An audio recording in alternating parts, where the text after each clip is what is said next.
Football മത്സരങ്ങൾക്കിടയിലെ തർക്കമുള്ള തീരുമാനങ്ങൾ സാങ്കേതിക വിദ്യയുടെ സഹായത്തോടെ എളുപ്പമാക്കുക എന്ന ലക്ഷ്യത്തോടെയാണ് ഫിഫ വീഡിയോ അസിസ്റ്റന്റ് റഫറി അഥവാ വാർ സംവിധാനം നടപ്പാക്കിയത്.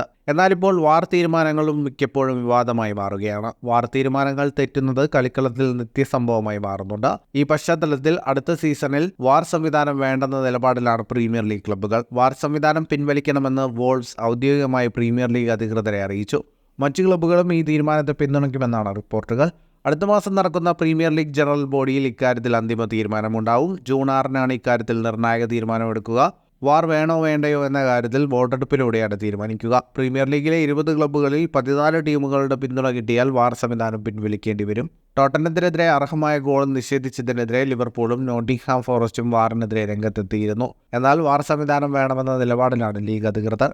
96 വാർ തീരുമാനങ്ങളിൽ 82 ശരിയായിരുന്നുവെന്നും അധികൃതർ ചൂണ്ടിക്കാട്ടുന്നു. വോട്ടെടുപ്പിൽ ഭൂരിപക്ഷം വാറിനെതിരാണെങ്കിൽ അധികൃതർക്ക് സാങ്കേതിക വിദ്യയുടെ സഹായം പിൻവലിക്കേണ്ടി വരും.